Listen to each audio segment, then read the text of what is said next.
memo, I think. Oh, you doing? Okay. We have many more. But that's the memo that we're going to go through today. The memo itself is already high level, but this presentation is even higher. So it just has no words, less words. So if we could go around the room, I'll start, just give your name and then maybe your title or what agency. I mean, we know each other, but, so my name is Hannah Schultz. I'm with the NRC. I'm outreach.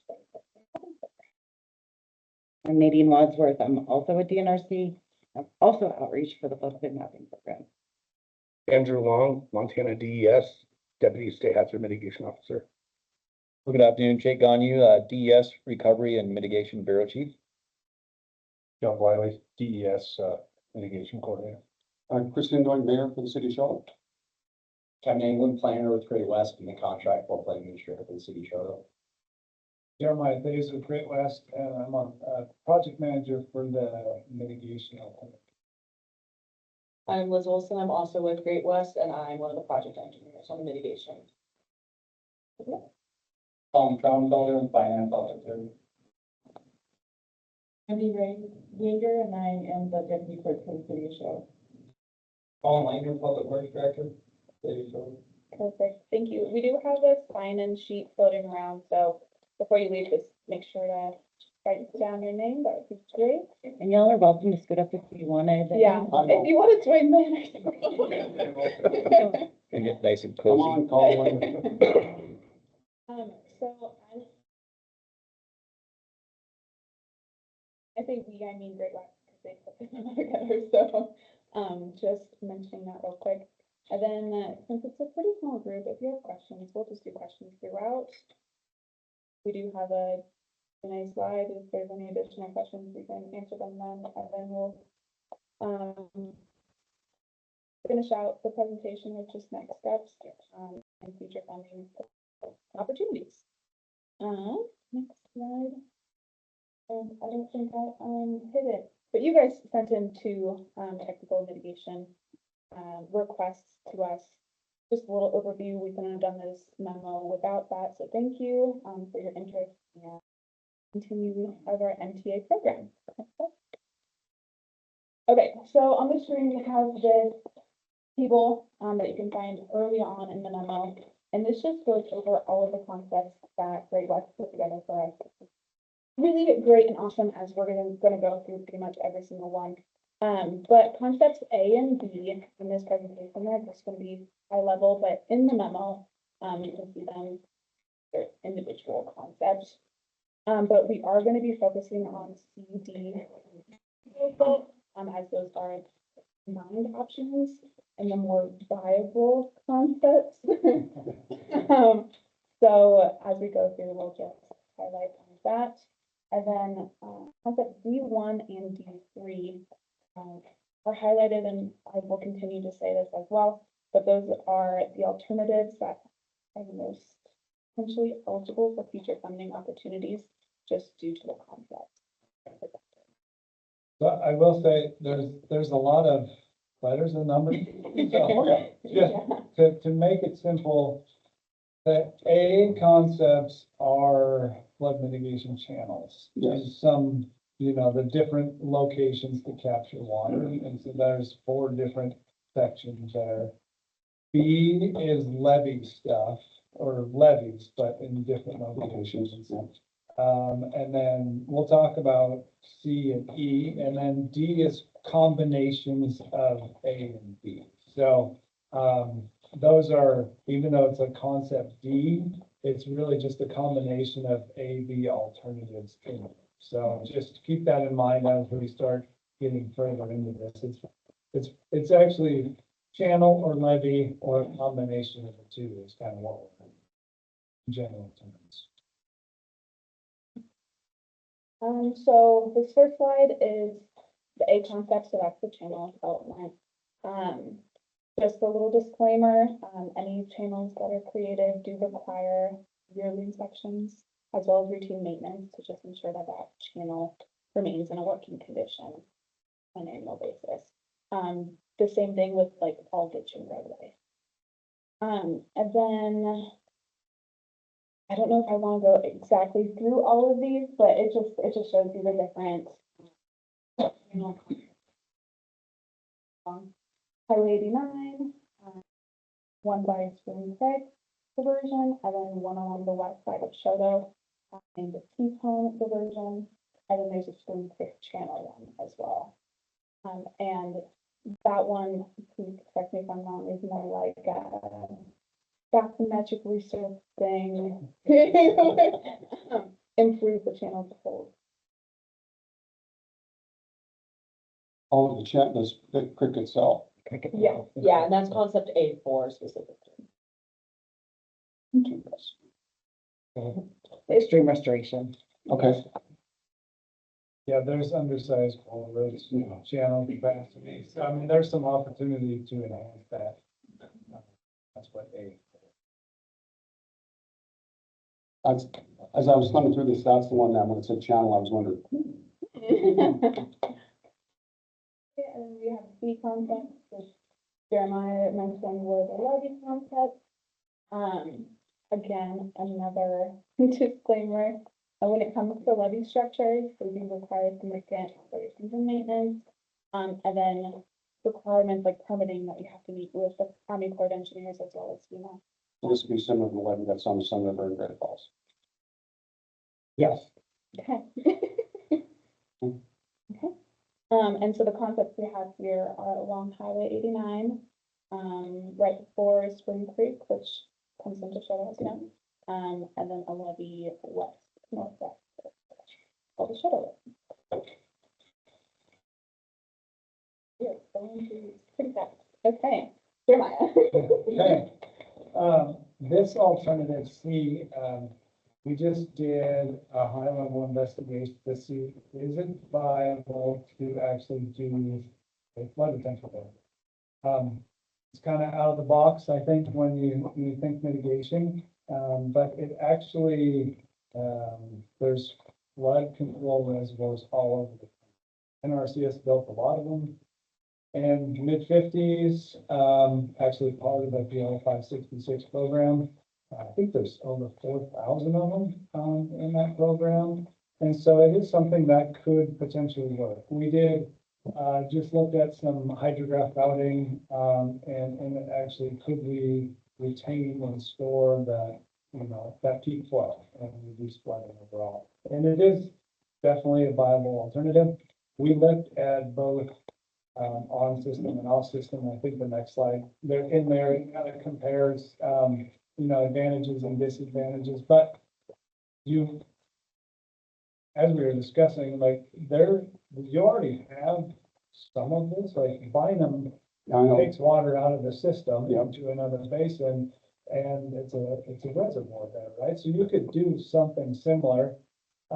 Likely it would be off system, but working with a diversion structure, you build a channel and then you have a flood retention reservoir. So you could take that peak flow away from Teton, and store it. And then there's a lot of opportunity, recreation, irrigation. I say, what does that do to the irrigation water rights for those folks downstream? I mean, there's wars have been thought about water rights around here from upper Teton, lower Teton, Yep. things along those lines.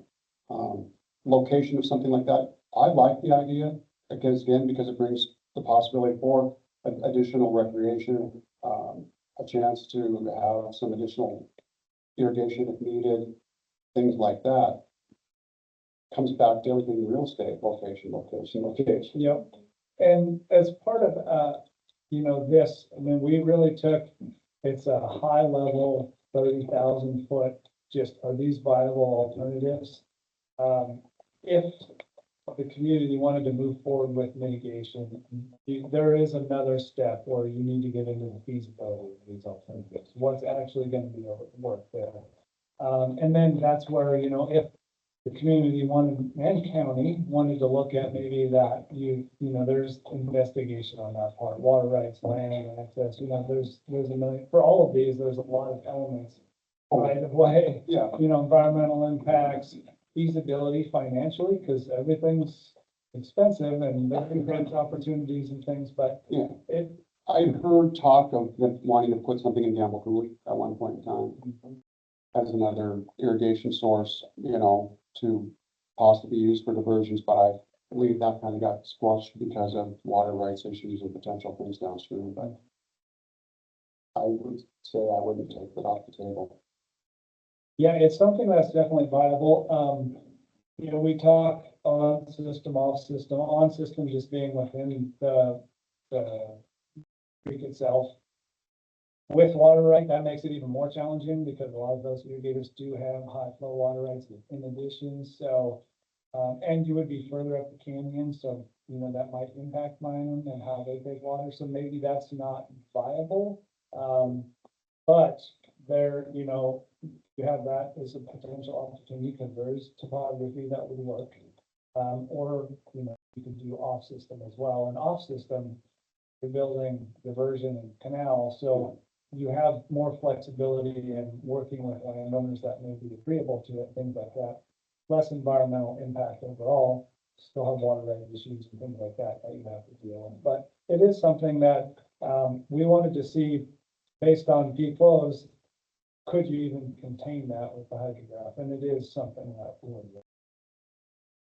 I'm an outside the box kind of guy from time to time, and it intrigues me. DEF with the trap flood mitigation project is an off system retention basin in Luzerne Park County.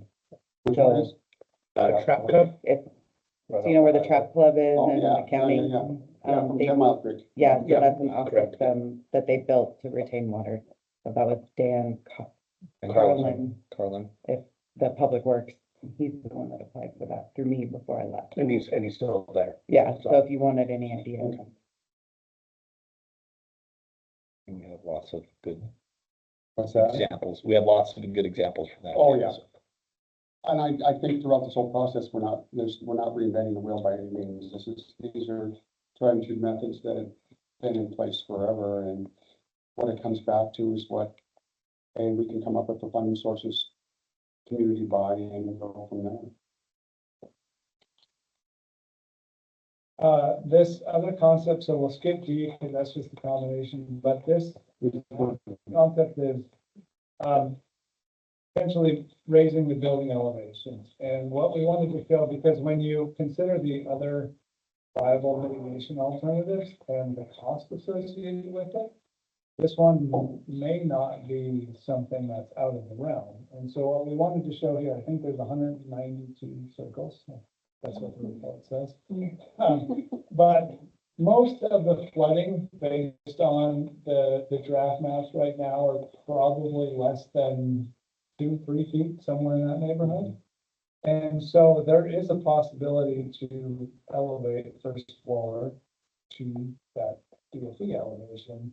Now folks with basements, I mean, they still get flooded. There's a lot there, but what we wanted to try and represent is, like, if you wanted to head down that path, that's all the potential affected homes. Pretty sure the mayor's home's in there. I'm pretty sure I'm on that map. It is, again, it's a bit out of the box, right? Because you don't think, but it happens. I mean, you can elevate homes. You can floodproof basements. There's a lot of things you can do to get that home above. So there's some opportunity there, and we wanted to throw it in there just to see. Basically, all it is with this concept is like, here's the depth based on the size and color, and there's the number of homes. Now you can put together, you know, take this a level further where you're looking at cost per foot and square footage, and then you can put pretty easy, put numbers to this and say, okay, this option is X millions of dollars. And We've compare had that no to new something construction with basements in any part of town that would be affected by this. I think those who have basements would be happy basements. So that, this one does not, I guess, change the mapping at all. It's just purely processing lomas. I mean, as people elevated their homes, they could loma themselves out of the flood insurance requirement. Risk of flooding to the community is the same because you're not doing any of that.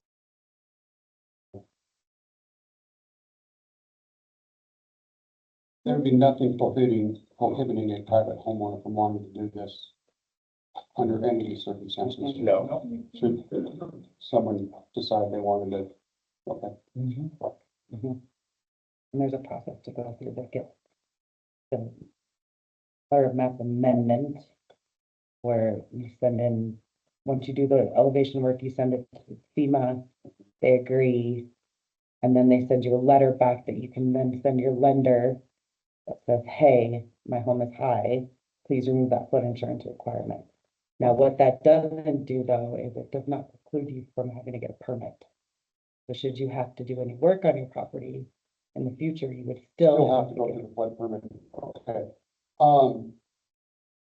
So if someone were to want to do this, they would have to originally get a elevation certificate of where the house, the level of the first floor currently is.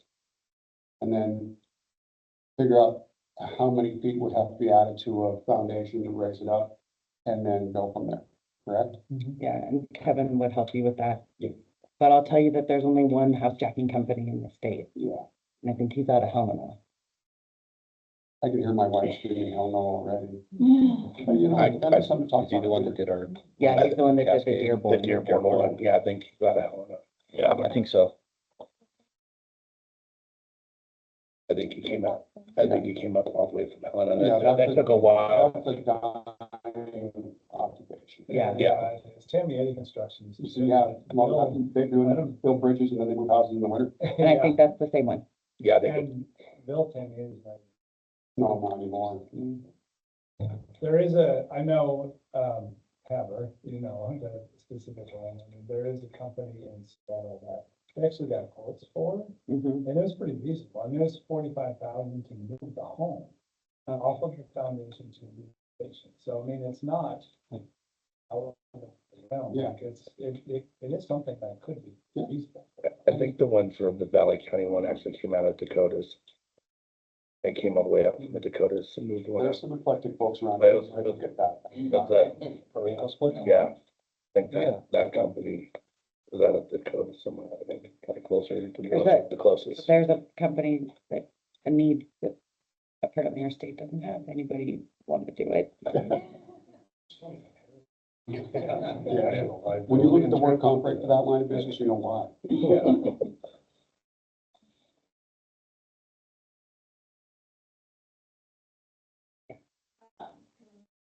Getting the more viable options for future funding. So we're gonna walk through every single new concept, with this one. As you can probably see already in the memo, you'll see the water depth. It's better. Okay, so D1, this is a combination of a concept with a channel development.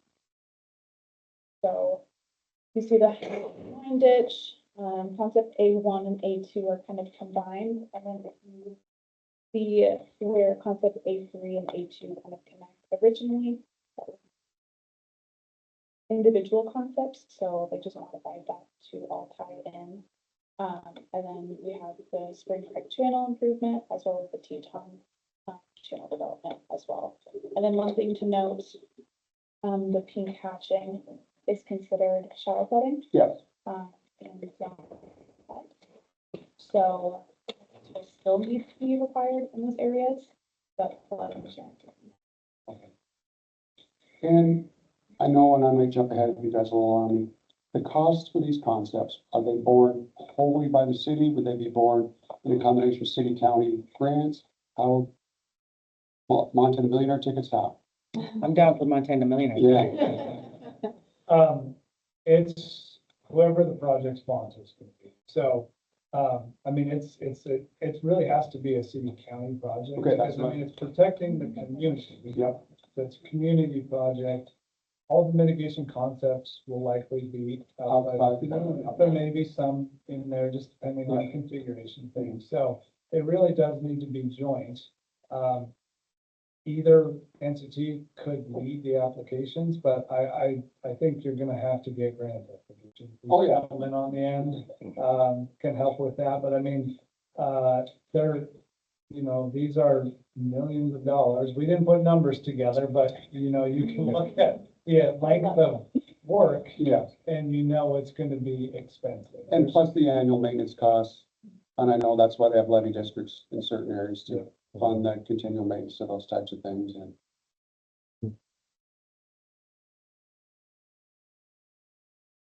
Not a lot to expand upon, but if anybody has any questions about the orientation of these or the alignment, how we came up with them, we're happy to answer them. It's essentially just a really long diversion channel following the highway and then at a point deviating off the highway and following the western end of Choteau. And if you kind of flip through the eight concepts independently, you'll see why we tied those two together to create a hybrid. It was just to ensure that we were gonna reduce flooding into the Spring Creek drainage from Highway 89 overtopping, so that's on the north end. And then, once you've kind of rerouted that water out of the Spring Creek drainage, we wanted to make sure that it wasn't then gonna flood the west end of Choteau, with that additional floodwaters, which is why we then incorporated that concept A1, A2, the Teton River Diversion Channel that runs pretty much parallel to town. That's just to keep the additional floodwaters out of the community. so as I look through this, D2 seems to be the one. Yeah. D2, D4 has the least amount of flooding within our city limits. The best benefit, and so. Anna brought it up here, do you want me to go? This combination and for D4 use levies, and we didn't highlight those. They provide the best benefit because you are levy protected at that point. If you go back one and you look at concept E1, you can't, on concept A, so building a flood conveyance channel along the highway, we just physically can't build a large enough channel to convey, to capture all that flood flow because of the canyon and how it kind of necks down right there. It's just too much flow. So you're still gonna get leakage from Teton in the spring. Now we have A4 to kind of help capture some of that flow and take it back. But, there's just too much flow that leave there. But with a levee, so on D2, if you run a levee along the highway there, you can contain everything and not allow spillage. So you have the best benefit. And that's what I guess that's what I was getting at. That keeps the water out of the Spring Creek Channel, and the Spring Creek Channel is what seems to create the most exposure for certain parts of the community, correct? What I'll tell you about a levy. Levy, Or Chevy out there. I mean, I will sing with you all day. So levies are expensive. Yeah, Corps of Engineers sets the standards and guidance. Yep. For how a levy must be constructed. and it has to be recertified on an No, annual basis. nope, so anytime, so your future generations that live in Choteau, when they redo their flood study, will have to get the levy certified by FEMA's requirement. And then FEMA, if they agree, would accredit the levy to show the reduced flood risk. That's the same here. So if a levy were to be constructed, it would have to meet Yep. standards and guidance. FEMA would have to accept that to show that that area is, a reduced risk. Okay. And then there would not be floodplain on the landward side of the levee. Okay. It comes to heavy maintenance Oh, and operation costs. yeah, It also comes with requirements for things like you have to exercise, like, should the levee fail? What are you gonna do? How are you gonna notify residents? If water's packed to the top of the levee, what are you gonna do? So it is the most expensive option. And some federal grants won't touch levees, new construction, because of the cost or because of. because of the liability. Yeah. If a levee fails, and that was built by Nadine Wadsworth is liable for the loss of property damage and life to a community. That's why, I mean, they do show the best benefit, but, to the community, flood reduction risk, but, the funding component of that, I mean, it's tough to get grants. The Corps of Engineers, and they have some programs, but even with that, Corps standards differ from FEMA standards. But if the Corps builds a levee sorry, Jeremiah, I mean, if a Corps builds a levee, they can send a letter to FEMA, says, we, the Corps, built this levee. They don't certify it. They just say, we're a federal agency and we're telling you, federal agency, that we built We it built to this. standards and guidance that meet ours. We want you to accept that. And FEMA does. I haven't seen FEMA not accept now, That That- being said, does that mean that it's built to FEMA standards? No. So your future generations may, they have to do upgrades or extensive work to meet FEMA regulations should it come to standard where it's no longer accepted to. Yep. FEMA under the guidance of whatever administration. at that time. Yeah. Or, you know, if you are building a new levee or guidelines and, Right. you know, will the Corps participate? There's a lot of I unknowns think, there. yeah, but I can understand the turf war there too. so FEMA has requirements for freeboard. They say you have to have so much extra freeboard as like an in case. The Corps' extra height isn't as high or strict as FEMA's. And that's just because they built the levee, so they're like, we have faith in what we built, so it's fine. And it probably is, but FEMA's like, no, so there's 3 feet for most of the levee unless it touches a bridge or other kind of structure, then you have to have 4 feet. And then anywhere, and in this, not this one, is that the levee? Anywhere that it goes through like a road, that closure structures. And it's a lot, but it's not completely out of the question. Communities have done it, but it's just a big undertaking. When's my term up? Oh, no, you have to wait till the maps are effective. You wanted to be up. Isn't it like a 10-year process sometimes for this? I will tell you, the city of Glendive is in the process of doing, a new levy with the Corps. It's under their program section 205. They have been waiting for over a year. Anytime they build a levee, if new floodwaters touch somebody's structure, they have to do what's called a takings analysis. Because they're essentially putting flood risk onto somebody else. And they've been waiting to not have a CR so that somebody up at headquarters can do the takings analysis. Yeah, I know I've got clients in Glendive that have been out there. I know some of my clients are gonna be affected or already on the one side of the levee. There by off Bell Street and the grocery store and that there. Yeah.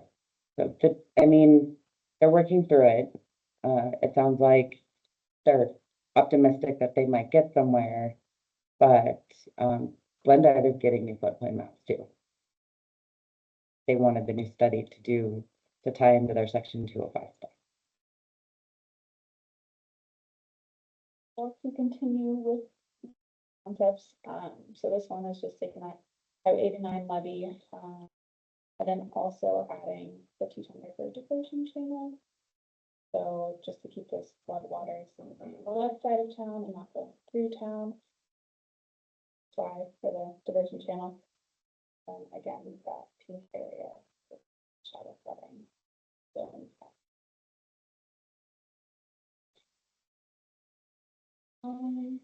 concept 2, 3, both of these, are the channel improvement. So we have along Highway 89 and then also the, combination of A1 and A2 of the Spring Creek diversion into the Teton channel development. Oh, the only thing I was gonna add with this that I didn't really mention, so the only difference between D3 and D1 is that D1 is also going to include, channel rework in Spring Creek, trying to increase the capacity and increase the size of some of the structure crossings. And then, yeah, with this concept, you can kind of see there's like a funny little white dash line that pulls from the Spring Creek side into that Teton River diversion channel, and we're essentially just trying to siphon off additional floodwaters from the Spring Creek drainage. Our goal was to the best of our abilities, reduce the flooding on the Spring Creek drainage side to roughly match the effective maps for Spring Creek. Obviously, we can't get it to be perfect. This is Teton River floodwaters. It's not necessarily the Spring Creek floodwaters. That was kind of what our goal was. And it is nice because you can kind of see on that end of town where there are homes in what we're calling that shallow flooding zone, that would fall under zone X, which would still require permitting, but wouldn't necessarily require. And looking at, Spring Creek diversion channel, that would come out where Foster Lane sits. I believe so, yes. It's been a minute since I've looked at a map with the roadway labels on it, but I believe that's it. And some of these, they could be subject to change, and a lot of their independent, sections where we're just discussing a singular component as opposed to this combination.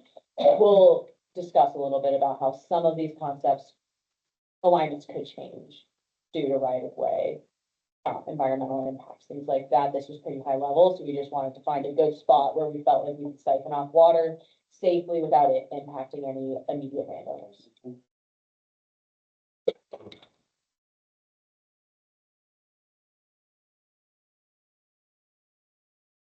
Diversion, so that levy is cutting off most of the water from Teton, from going into Spring Creek.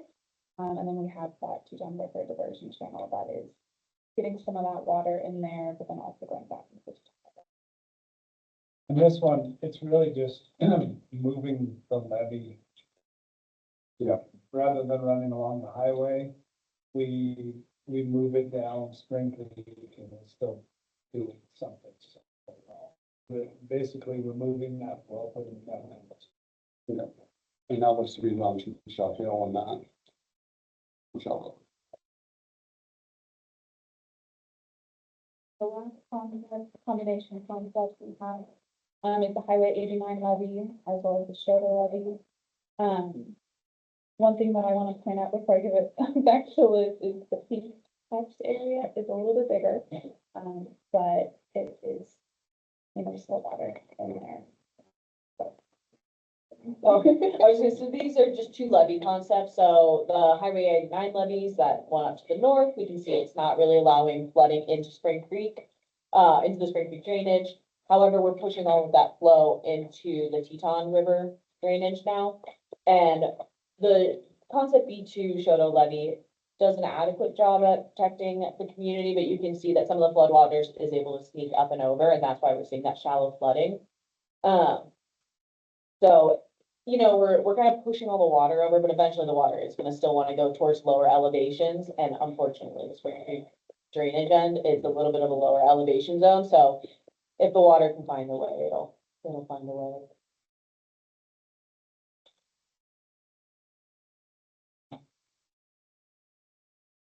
The last thing that we have is the summary of concepts table.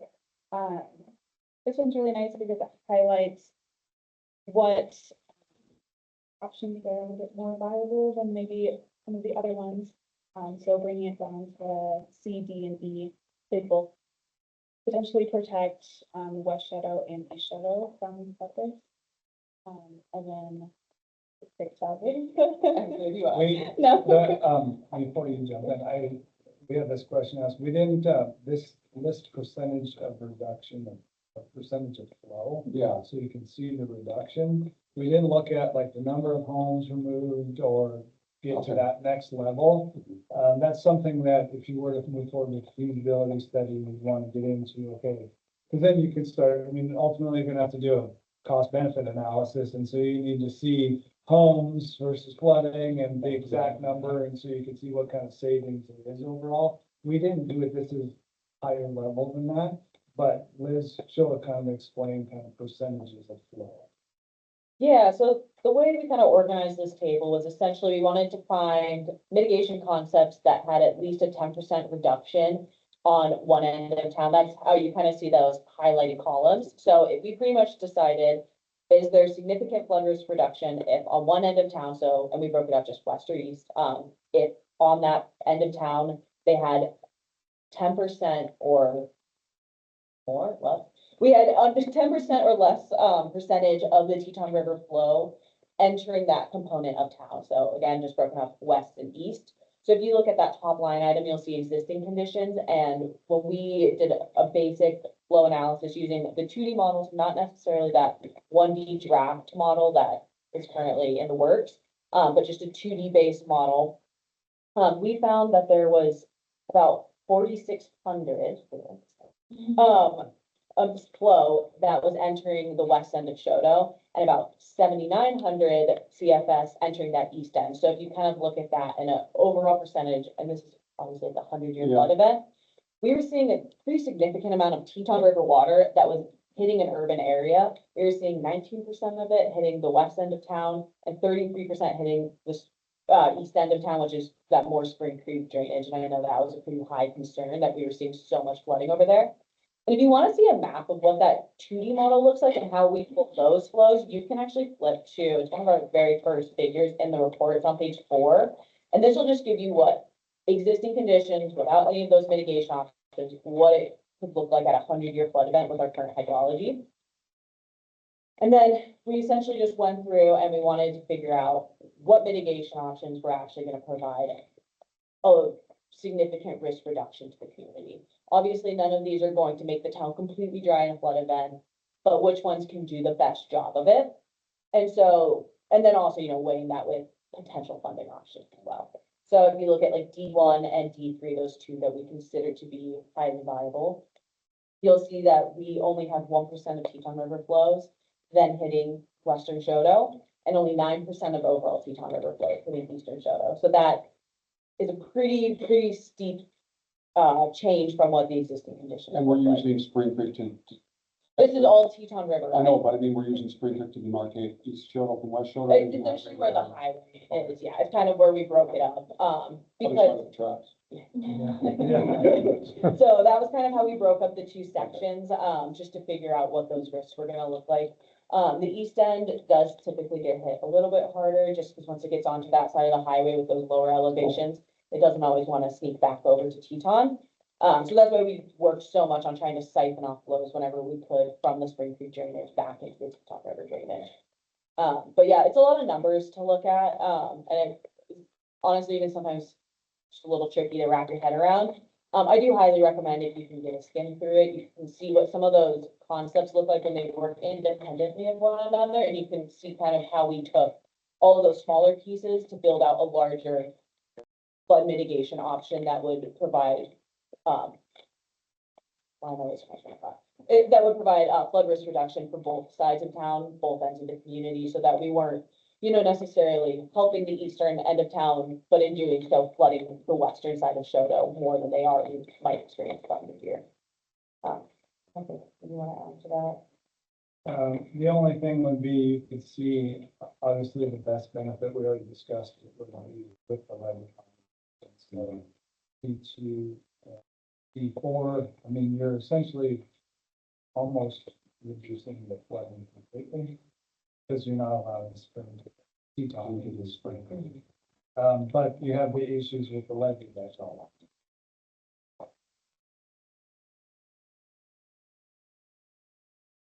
All of the mitigation memo itself. Do you guys have any other questions that maybe we can go back in the PowerPoint? I know we already went through a lot of options, but no? I've got to sit down with Brian over at the county and we can go talk to and look at what they're thinking, and I'll make sure that we have a council meeting Tuesday night, and we will, I'm not gonna put this on our agenda because we're gonna be packed already right now. Yeah, I'll have it out there for us to discuss stuff, but I would.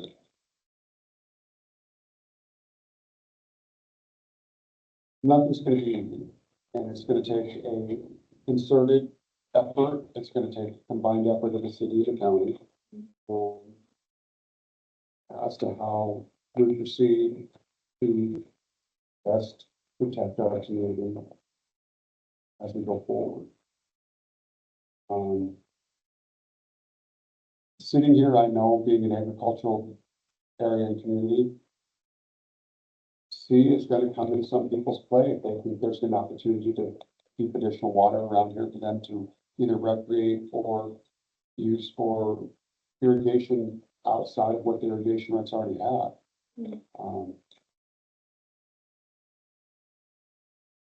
which would probably lead to litigation with the downstream water users. And that, because what constitutes a flood, when would they be able to divert, that kind of stuff, you know. We're sitting here getting ready to drill a new water well, and we're dealing with water, water right issues and things like that already. So, in the decommissioning a well, hopefully we're gonna work through some issues with that, because we'd like to keep that building as a historic building, and the cost to dump thousand, I don't know how many cubic feet of material would that, well, to figure it out, would be.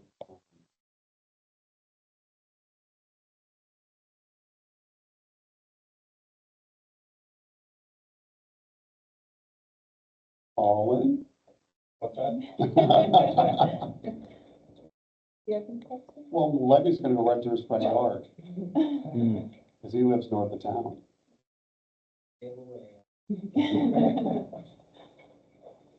And we all believe, like, we all know that flooding, we all seem to know that the flooding within the city limits, the majority of it comes from the spring channel. It's not coming from the T. But even if we prove to keep the water completely west of Highway 89, part of Choteau is still gonna be subjected to exposures of some sort. There's no silver bullet. There's no answer that takes the community completely out of the system, or out of the floodway.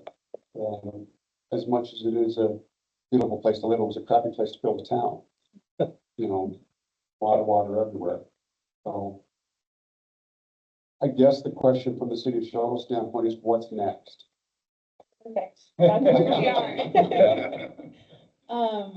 we are. So we created this memo, fantastic, thank you very much. But I do want Jeremiah to talk about a few things, because we have created other memos for other communities. And they have taken the steps to move forward with an option and have gotten grant funding. So I just want him to kind of touch more on that. Yeah, so, I mean, this is, we kind of touched on it already, 30,000 Yeah, foot level. extremely high. Is there anything viable? Because initially we were worried, is, can we even do anything? Is there anything that's gonna protect the community? And there are some options to reduce flood risk, things like that. So there is some viable options. Now you need to determine if there's something feasible.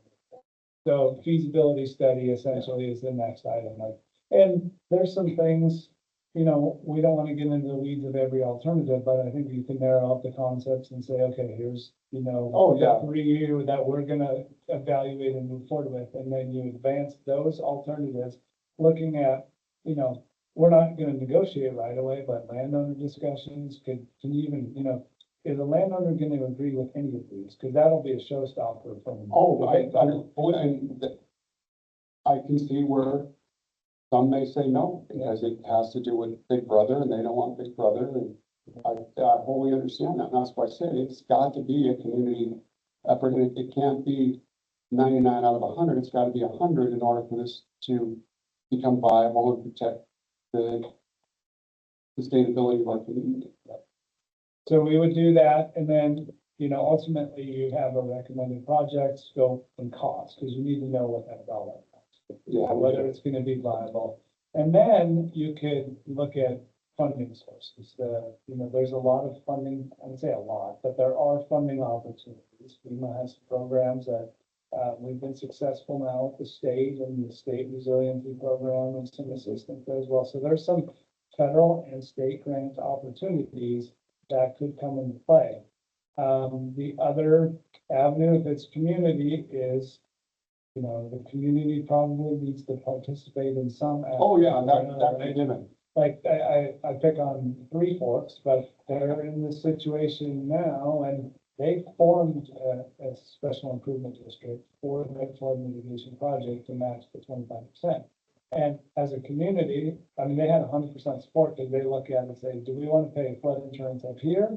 Or do we want to pay this Yes, I- smaller amount here? We're going to invest in the community here versus the money going away here. So they went that route, and then actually they got a FEMA grant, and then the state stepped up with their resiliency program match. So it was an awesome overall funding program that came together for that. So there is options, but you need to, I guess, for one, city and county want to even move forward, right? I guess that there's a question, do we want to pursue this? And then we need to do a feasibility study. I mean, Yeah, I community, know. right? It needs to But be is done. is the option of not pushing forward even an option? We've delivered this mitigation technical assistance to 3 other communities that did not. Not mentioning names, they were. Oh, yeah, I could absolutely, so, Harleton and Wheatland County, Clancy Creek, the Clancy School Okay, specifically. yeah, my mom and dad lived out there. And that, I mean, the creek, Clancy Yep. Creek is right on the school. And then, well, maybe there was there was one more. And Arnold Town's worried about the upper Marshall Shell. No, it's actually that drainage that comes through. It's Antelope Creek. And they have 2 flood retention reservoirs. Or no, Antelope Creek is they have 2 flood retention reservoirs built by the NRCS. But Antelope Creek comes in the side. And they had a really big flood event that happened, and if you've been through there, it's a massive Oh, yeah. drainage and a huge bridge, right? That was filled to capacity, at some crazy fluke event. And the argument turned into, well, that was because of a dam failure, but it was determined that it wasn't, it was just a The big stars lighting event, up. yeah. Oh, so it's just those 2. So, they did not pursue funding, and that was their choice. So Wheatland maps are affected with a significant part of Tuckertown at the bottom, now in the floodway, under 10 feet of water. It'll be tough to over the house. Yeah, but that offsite reservoir, so Hannah and we got an email from her, by the way. Hannah and I spoke to Ducks Unlimited. I see them up there. They got a lot of money. No. They just hired a program coordinator just for Montana. And they're very eager to partner, Yeah. with folks in the state, And very eager. To be honest with you, is, you can come slowly, especially you, I don't know what your job is, but you should do that. I could see the landowners rallying around an offsite reservoir. And I could see Ducks Unlimited would go bananas for that if you could make it a wetland with, You go look at the water levels in Priest Lake right now and Freeze Out Lake right now, and the Snowy sitting out there looking for water. I could see potential for those guys. And I could see ducks backing it up and PF as well. There's habitat around it for pheasants and other upland. Headwaters Economics.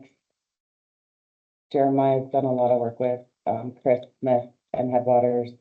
They're fantastic, but they won't bring, the money they bring to the table will be to like manage your grants and help you apply. Ducks would bring dirt moving money to the table, a lot of it. So we'll send you her contact. I'm curious to, try and sit down with Brian. I don't want to happen probably on Monday, Tuesday next week, but yeah. You know, the tough part is when you go to sell this to people, is they go drive up the Teton River right now and they can see that they can walk across it without getting wet over the tops of their shoes. They're like, no way in hell. But you send somebody to Gibson Dam and say in 1964, water was coming over the top of that, and they look at you like you're stupid. But yet it was. So, fluky event, 100-year, but whatever you want to call it, it can happen. And we can't put our heads in the sand and say it happened just once and let it happen just again. To me, that's just the likelihood that if it's happened once, more likely it could. Or probably will, it's just a matter of like, numbers and when everything lines out. That's what happened, it's happening in Ashland. So they allowed that area to Oh, yeah. get developed, and they said it never flooded. And now there's evidence of the almost same big flood event coming through and doing almost the same devastation. And then, I insured the Ashland Fire Department. Talk to those guys all the time. So your question on communities not moving forward, I think, well, Harlem, I mean, I know you guys did the due diligence thing. But, the city of Harlem shown to have, well, it's not shown, they have protection from the railroad embankment, but it's not about it, and so they haven't showed that impacts the community. So they were in a situation where, okay, what do we do? So, we did a feasibility study for them to see what production this could be. And then it's expensive. They need to build a $5 million levy along the railroad tracks. And, they're choosing not to move forward with something. I mean, if somebody gives them $5 million, they'll do Yeah. it, but But They that don't have the money. doesn't consider the annual O and M of it either. no, so they, as a community, then they had that to talk with the residents, okay, we understand there's increased flood risk, you're gonna have to pay flood insurance, but the option is $5 million project, so we can't afford that, so here's the situation, you guys can decide, and It comes back to, you're gonna pay an additional $2,000 a year for flood insurance, or you're gonna pay X number of dollars as a part of a special improvement district. On a 30-year mortgage, $2,000 a year adds up. Mhm. And if you can mitigate those costs down in the special improvement district to cover those costs, it does make it more palatable. And Harlem's all off of milk, no, it's actually 30. oh, Yeah.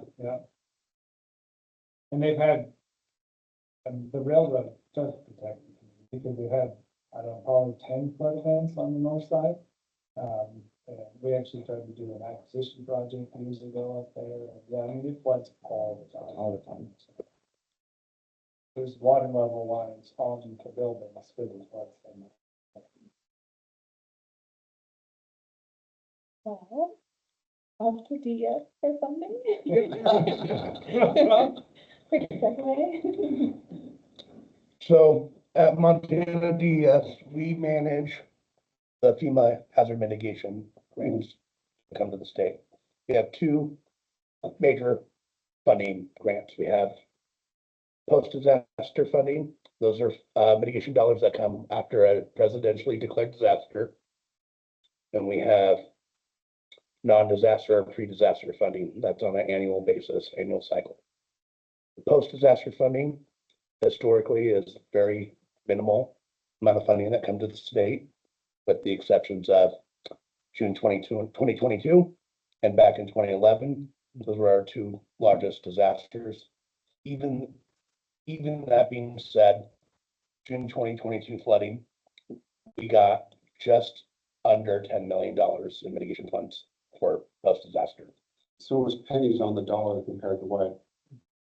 So that's, I And was that's why- really happy we got as much as we did, but still, in the grand scheme of large scale projects, it's not a lot of money, right? No, it's a participation price. Yeah, Thank you for being involved with this disaster. and that's 15% of the overall disaster recovery dollars spent. The non-disaster, pre-disaster mitigation pot. We have two fundings, two grants under that kind of umbrella. We have what's now called BRIC, Building Resilience, and then FMA, Flood Mitigation Assistance.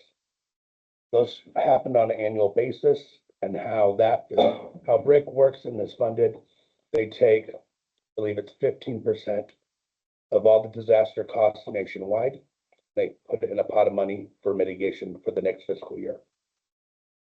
So if there is a year with large amounts of disasters across the country, that pot of money will be higher. Okay. If there's a little bit less disasters nationwide, that pot of money could be lower. Except the last couple of years, we had about $2 billion in the BRIC fund.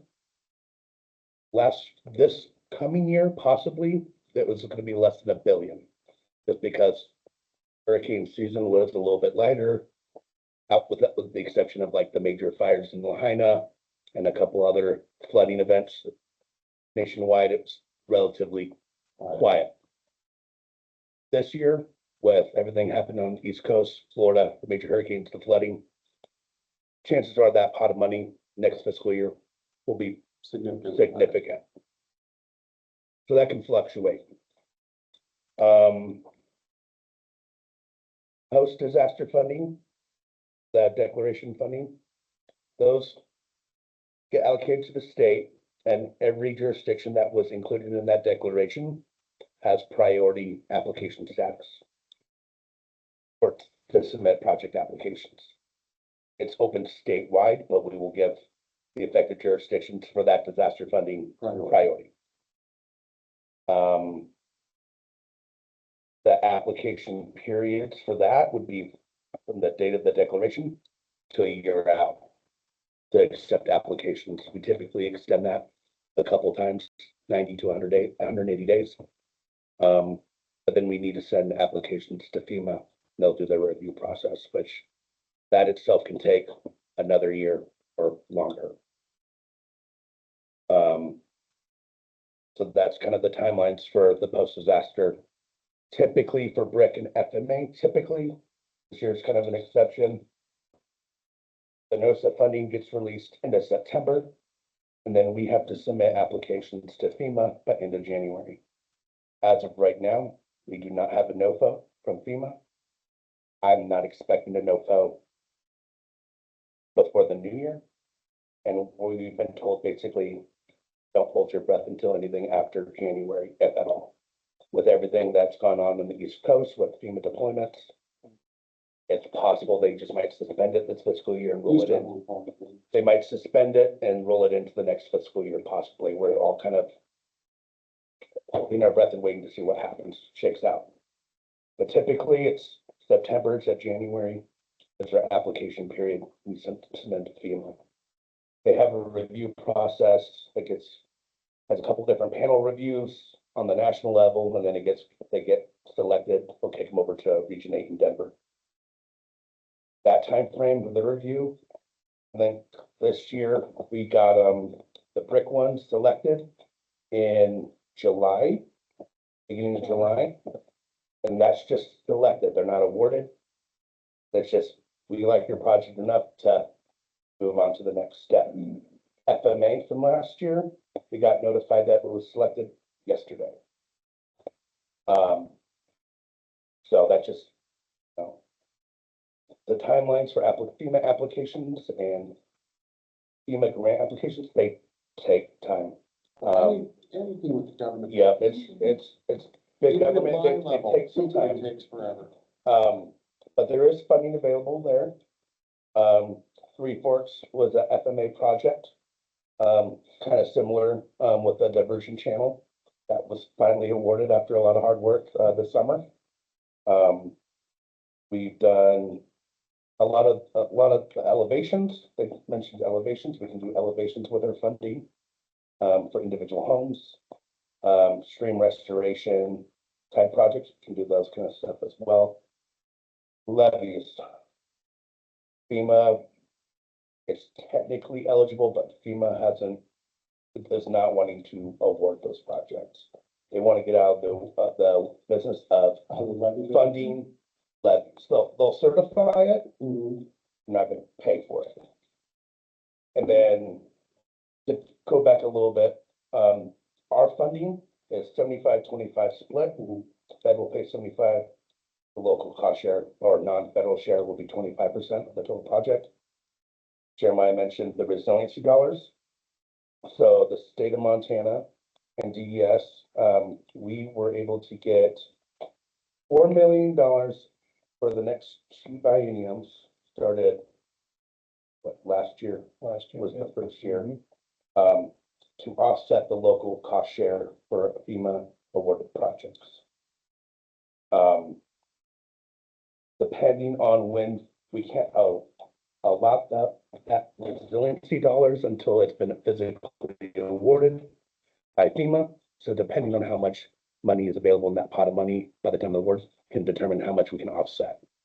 We can typically offset quite a significant amount of the local match, because they're technically state dollars versus federal dollars. It's overwhelming, It is. but if nobody else is gonna do it, we don't do it. And as much as I hate saying this, I love being the mayor just because of this stuff. because it keeps me engaged and it helps me get a better understanding of the three grandkids I have living in this town, what they may be facing. 40 years ago, when one of them sitting here going, why the hell did my grandfather do this when he was the mayor? That kind of stuff. So to me, we have to look at every option that's available to us. And then Brian and I and my city council, or a portion of my city council, so we don't break open meeting rules. We'll have to sit down and look at all these things and, you know, you'll play a part in this as well and figure out what we want to do. I don't see anybody saying nothing. I can't see anybody saying nothing. And do not be shocked if they come back and say, let's look at an offsite storage. So, And you have options, I mean, we talked about what feasibility study, it's just, I mean, there's, you gotta start with that so you know what the project is. And maybe that's even twofold, right? Maybe Mhm. Ducks Unlimited comes in and they look at that component of it, or maybe they fund the whole feasibility study, or, you know, I think I've talked to Headwaters, I mean, they potentially might be a partner as well, and they could help with the feasibility study. We've actually. And our funds can pay for that as well. Yeah. So there's funding opportunities to even on the first step to go. And that binder that Hannah gave you, Yeah. that blue binder, that Yes. outlines every state and federal mitigation type grant. In there, it's kind of silly, they put the name of the project manager. Why? I don't know, because they might not work there anymore, but, exactly, that's what I was thinking. but the main contact, like what the organization is, Yes, okay. that shouldn't change. So, and that's a really great resource to use. And I guess the other thing that the citizens of Choteau and Teton County need to understand is, we're not alone. Mhm. You know, and there are some folks out there that think we are on an island and that this is directed solely at us and that there's no other community or county out there that's going through this. There's a lot of communities, especially in Montana, that have similar situations.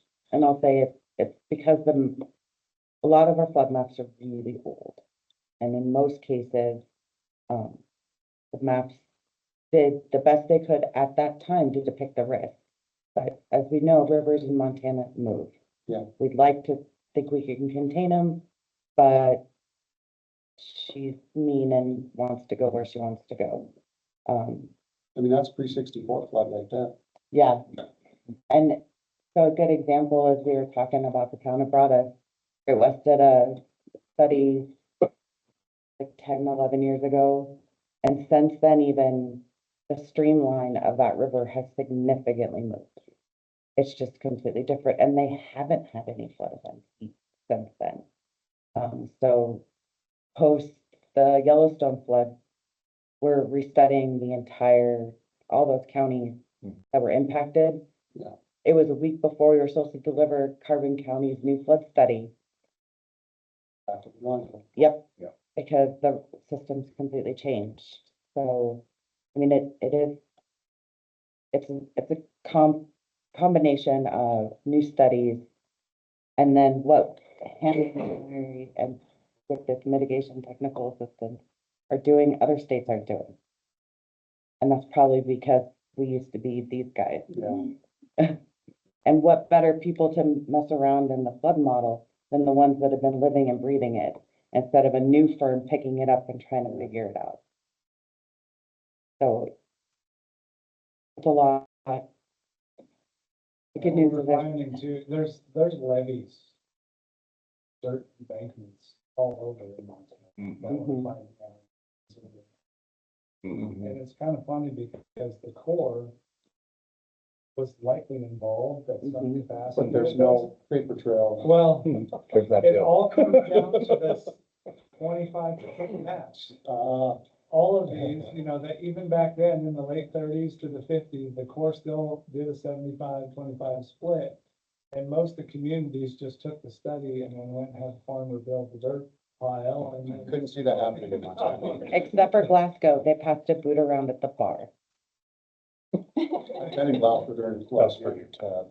Huh? That was for your tab. Yeah. That's how they paid the match for their levy. in the forties. It was in the thirties, I yeah. just- Started, yeah. Having grown up in Great Falls, having lost my 1975 Little League season to the Sun River flood, and then the creation of that levy afterwards, it just, I don't see people here wanting to look at something like And the criteria to maintain it, that. you Exactly. can't have trees on it. It's ugly, it's bare, it's completely mowed at all times. I like a nice mowed yard, but it's not anything I like can't get that. people in Choteau to mow their yards outside of the running letter. So I mean, it's not. I mean, you could do an elevated walking trail, maybe like a bike path. Oh. Other communities have done it. And our demographic is changing. I mean, are we getting younger? I'm not sure. I know we're most definitely getting cheaper, for lack of a term, fiscally conservative. So anything we do is a burden, but is as big a burden as paying flood insurance. We don't know what flood insurance program is gonna do over the next several years. Give up all my contracts to that flood insurance, just so you guys know, so I don't sound like. If I ran out of homeowners policy in my career, it'll be one too many. But I think DF also, don't you have like a program to help with the feasibility? Yes. that's what I was BCA gonna- stuff. Yeah, so right now we have a master services agreement with the 12 different contractors slash consultant firms that we can, if a community is interested in applying for any of our funding, we can task them to work directly with you to do application development, to work out a BCA if it's needed, benefit cost analysis, to help, whether it's for a construction project or a feasibility technical assistance type application. That's all paid for by the state. And we can work directly with a sub-applicant to craft a more successful application that has experience in putting together applications specifically for FEMA grants. That is something that's new in the last year. It's very highly utilized right now. FEMA mitigation applications are not the easiest or cleanest applications. There's typically a lot of details that go into those applications, especially a construction type project. And so to have that extra support, and to take the financial burden on putting those applications together, we've been having a lot of communities reach out to us to get support on that. Can I, Because they take time and money to put together. can I not draw easy. a wild card here that Choteau may face that some other communities won't? The Endangered Species Act, because of the high number of grizzly bears. Well, all communities. each- 3/4 head endangered. They have, They had a flower. Yeah, Flowering. the ladies tresses plant species. Yeah. You know, that's what, it delayed funding for a Oh. year because. a little over a year, yeah. And Jeremiah and I did a project over in Peaburg for bull fun one. trout. It was, the bull trout one took forever. Well, and that's, you know, the other thing, because the minute we proceed and I'm at the age where I have to be reminded I have to go pick up my granddaughter at school. Same. Oh, But I can see Friends of the Bitterroot and all these environmental groups. Yep.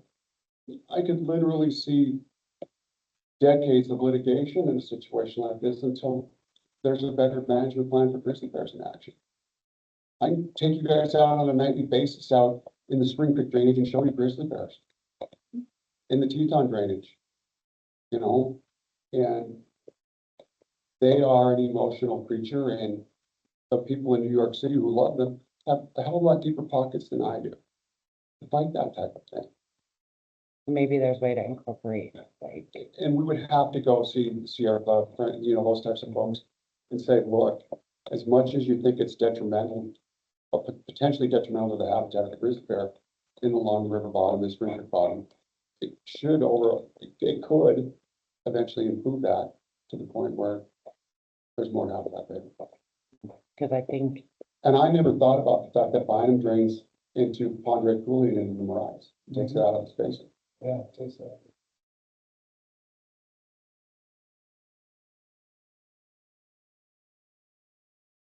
Can't tell you no if you don't ask them there. I know, I thought about, we talked about doing up garbage cans. It And a garbage truck. half, but eventually get to the yes, hopefully. At some point in time, if we get stuck having to have bear-proof garbage cans and bear-proof garbage trucks, we can, city show can't fund that. We're gonna have to go to some of these philanthropic environmental groups and say, look, we get it, but the median income of Choteau of X number of dollars, I can't afford $2 million for a garbage truck that picks up bears, let alone can 89-year-old little old lady and walk it out there and get it to the alleyway to get picked up. I have able-bodied citizens that struggle getting their garbage can on the right day, so. What's next? For me to sit down with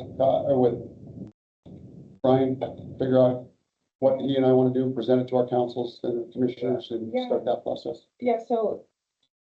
I know how to honestly, track it's- you two down. Yeah, you do. You're not hard. But honestly, it's You're now not. in your hands. Not saying we can't do anything else, but like regarding this memo, this is And what we've got. As I mentioned earlier, it is extremely difficult managing full-time projects as a part-time mayor. This, my law enforcement issues, fire department issues, other funding issues, it takes a time. And we will get through it. And I hope to be here through the majority of this process. We've done it before, Mayor. I won't throw it out there, but we've talked with one of my clients. So I can talk with the commissioner as well.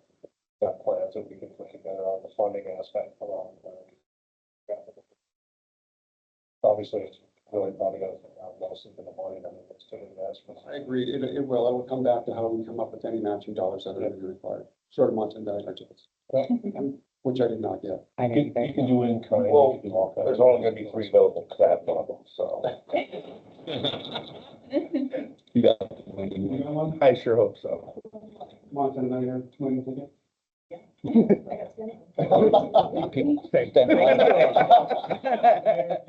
know, if the questions can. Yeah. I mean, that's the first step, and there's options. And we can match that with each other. Can we split that cost? You can split that Yeah. cost. We've been successful in getting like CDBG planning money, reclamation development planning money, maybe there's technical assistance services. There's even money to start there. If things want to move forward. So the commitment, yes, we want to further investigate mitigation and see what these projects are going to cost and what the recommended solution will be is step one. And then we can figure out, you know, how to fund the feasibility study. And then you get that, you have a project, you have commitment, this is what we want to move forward with, then we'll get, you know, we'll find a grant time as well. But right now, there's lots of concepts and I can't put a dollar. Yeah, and that's what scares me, when we get $1. I get that, but again, if the community of Choteau is going to remain viable, and it is going to sustain our schools, our children, our businesses, we can't roll the dice on an annual basis that Mother Nature's not gonna, the nose of us and back their head and say, you should have done this when you had the time. And to be honest, we should have done this after the 64 flood, they should have started looking at this back then. And if you want to grow, I don't know where I can grow anything, to tell you the truth, because of the majority of the land surrounding the city of Choteau is all in conservation easements now. And we had some property up by the airport, but FAA says you can't build, certain trees can't be built there, you can't have a house over this. That kind of stuff. Only way I can go is east, and that gets me out of the city, out of that, but then it puts a burden on public works to get infrastructure out there, which is not any cheaper. It's cheaper now than, would be 10 years from now, but 40 years ago, it's cheaper. Well, a few to-dos on my end. I'll send you this PowerPoint, Okay. meeting minutes, the memo in digital version. Yep, and I'll send it out individually to my council members so they have it. Perfect. And then I will send Ducks Unlimited their Okay. information to you. And then I will also just, I know you have it, but I'm gonna send DS Yeah. information. And then also, if you wanna do that technical assistance, if you have to fill out that letter of intent, I'll just link to their page so you have it all in one. Can I delegate who gets this? Yes. Actually, that's not my answer. But you tell me who to send it After to. December 26th, she's gone. No, I'm here till, I know I'm here till the 31st of December 25. I've decided January. Well, when's that long? Yeah, That's I didn't get to it. Yeah. Yes, the He waited 27th. Sold out. 3 hours, Yeah, man. one. I missed the lot. No, You don't want that. they were sold out before I Yeah. started work. The two deputy clerk, Choteau empty. Yeah. Yeah. Okay. I know you didn't want it. I know you didn't want it. I don't know. I don't think it's a matter of want. And I will tell you guys, right now, from staff standpoint, we have a very good group here. We have a group that seems to be on the same page, growing in the right direction. And I think the county's gonna have to come up with a too. And we have a new commissioner coming on board in January, so we'll see how that changes it on the courthouse. Yeah, we saw that. All we have. We gotta go get the apprentice. Yeah. Grandma's getting her nails done.